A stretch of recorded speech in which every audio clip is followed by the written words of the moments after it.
नमस्कार. आपण पाहता लाईव्ह. आपण आलो आहोत फत्तेपूर या गावी. फत्तेपूरपासून जवळच वाकडी या ठिकाणी विनोद लक्ष्मण चांदणे ही व्यक्ती कालपासून गायब झालेली आहे.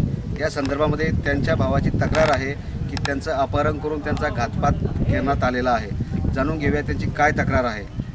काय नाव तुमचं? माझं नाव राजेंद्र लक्ष्मण चांदणे. काय तक्रार आहे तुमची? माझी तक्रार अशी आहे की काल सकाळी 9 वाजेपासून 9 ते 10 पर्यंत माझा भाऊ आमचे वाकडे येथील ईदगाह म्हणून एरिया आहे, ईदगाह बस स्टँड तिथे होता. आणि त्याच्यानंतर 10 वाजेच्या नंतर तो तिथे कर्णफाड्या एरियामध्ये गेला आणि तिथे धरण आहे. धरणाच्या बाजूला त्याची गाडी पडलेली दिसली आणि कागदपत्र, मोबाईल वगैरे, चप्पल आणि म्हणजे एक जाणीवपूर्वक घडलेला प्रकार आहे. बरं, तुम्हाला कोणी खबर दिली आहे?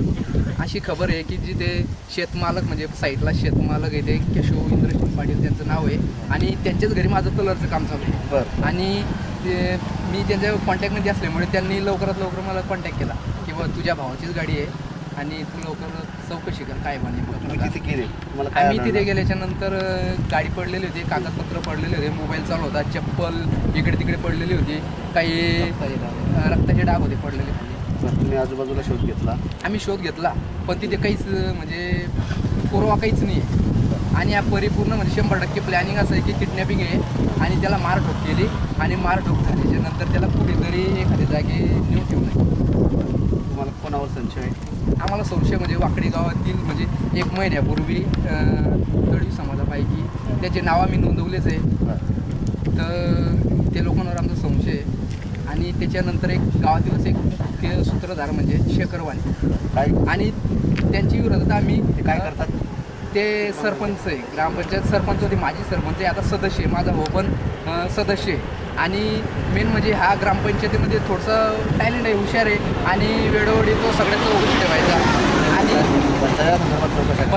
भ्रष्टाचार संदर्भात तो चौकशी ठेवायचा आणि जेणेकरून म्हणजे त्यांना अडथळे निर्माण करायचा, त्याच्यामुळे हा त्यांना चालत नव्हता आणि ह्या कारणास्तव त्यांनी असा प्लॅन रचला.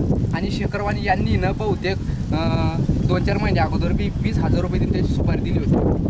हां. आणि त्याच्यानंतर ईदगाह या ठिकाणी वाकडी येथील काय म्हणतात आपले पोलीस पाटील घनश्याम पाटील हे आणि माझा भाऊ रात्रीच्या वेळेस तिथे म्हणजे मोबाईलवर बोलत असताना 5 मुलांनी येऊन शेखरवाणी यांच्या सांगल्याच्या वरून त्यांनी त्याला खाली पाडलं आणि त्यांनी मारहाण करून पळ काढला. त्यावेळेस तुम्ही तक्रार केली होती का? तक्रार केली आली, इथेच तक्रार केली आणि ते काय आहे गावातलं समझोता होऊन गेली की मग ठीक आहे याच्यानंतर असं होणार नाही. आणि एक सर्वात मोठा मुद्दा असा आहे की आम्हाला गावात राहावं लागतं आणि वाकडी गावामध्ये एवढी दहशत आहे की आमचं सामान्य माणसं राहणं म्हणजे एकदम मुश्किल आहे. आणि शेखरवाणी आणि सरपंच पदावर आला तेव्हापासूनच हे तसेच झाले. आणि आता सुद्धा आम्हाला एवढी भीती आहे की तो आता सुद्धा केव्हा काय सापडा रचीन ते सांगता येत नाही.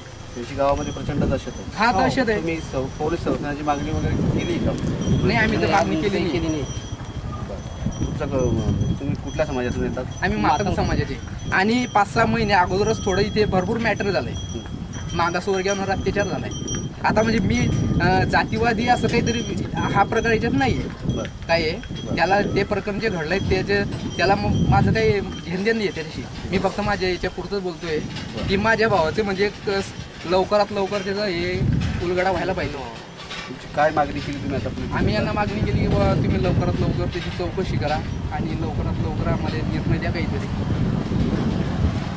आपण बघू शकता मागील 6 महिन्यापूर्वी वाकडी हे गाव मागासवर्गीयांच्या कथित अत्याचारासंदर्भामध्ये चर्चेत आलं होतं. तरी पुन्हा एकदा परत हे गाव चर्चेत आलेलं आहे.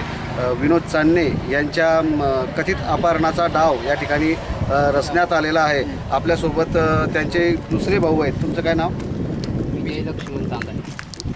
दादा मी काय म्हणतो की शेखरवाणी म्हणजे 1 महिन्यापूर्वी सुद्धा त्यांनी शहापूर खराडी म्हणून शहापूर बोलत तिथे सुद्धा हे 3 लोक दारू पाणी पिऊन सनी टपरीच्या आणि बस स्टँडच्या आडी लपलेले होते. माझा भाऊ जामनेर जात असताना त्याच्या गाडीत पेट्रोल कमी असताना तो पुढे जाऊन मागे आला. त्यानंतर ह्या लोकांनी तरी त्याला मारहाण केली. शहापूरच्या लोकांनी धरसोड करून सनी तरी त्याचा बचाव झाला. कधीची घटना आहे? 1 महिन्यापूर्वी. 1 महिन्यापूर्वी. तरी तुम्ही सावधगिरी काही बाळगली नाही का त्यांनी? नाही, आम्हाला असं वाटलं की बुवा काय आता आपण गरीब लोक पडले, हे दहशत चालू आहे आता. सावधगिरी म्हणजे असं आहे दादा, मेन मुद्दा पॉईंट आहे की आम्हाला गावात राहावं लागतं आणि वाकडीत राहणं म्हणजे थोडं मुश्किल, म्हणजे भरपूर मुश्किल आहे. कारण काय आहे, ते पैशानं काही करू शकतं आणि आमचं सामान्य माणूस काय करणार आहे? तर ते एवढे म्हणजे त्यांची दहशत आहे. हो हो हो 100%. आणि आता सुद्धा आमच्या जीविताला मी हे जे बोलतोय ना, आता सुद्धा आमच्या जीविताला हानी होऊ शकते केव्हाही, आज नाही केव्हा तरी. एकंदरीत आपण बघू शकता या ठिकाणी प्रचंड बेदरलेले आहेत चांदणे बंधू. आपण या संदर्भामध्ये पोलीस अधीक्षक साहेबांची याच्या संदर्भामध्ये विभागाचे उप अधीक्षक ईश्वर कानकडे साहेब आहेत, त्यांच्याकडून जाणून घेऊया नेमका काय प्रकार आहे. काल 19 तारखेला पोलीस स्टेशन पोहोर या ठिकाणी मिसिंगची कंप्लेंट आमच्याकडे दाखल झालेली आहे. हरवलेल्या व्यक्तीचं नाव विनोद लक्ष्मण चांदणे, वय वर्ष 37, राहणार वाकडी, तालुका जामनेर.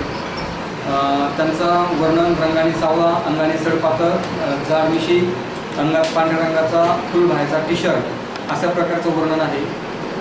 तरी संबंधित मिसिंग व्यक्तीस शोधण्यासाठी आम्ही त्यांचे नातेवाईक, आमचे ठाणेदार, त्याचप्रमाणे आम्ही सर्व टीमसह घटनास्थळ, त्याचप्रमाणे घटनास्थळाचा आसपासचा 5 ते 6 किलोमीटरचा पेरीफेरी पूर्णपणे पिंजून काढलेली आहे.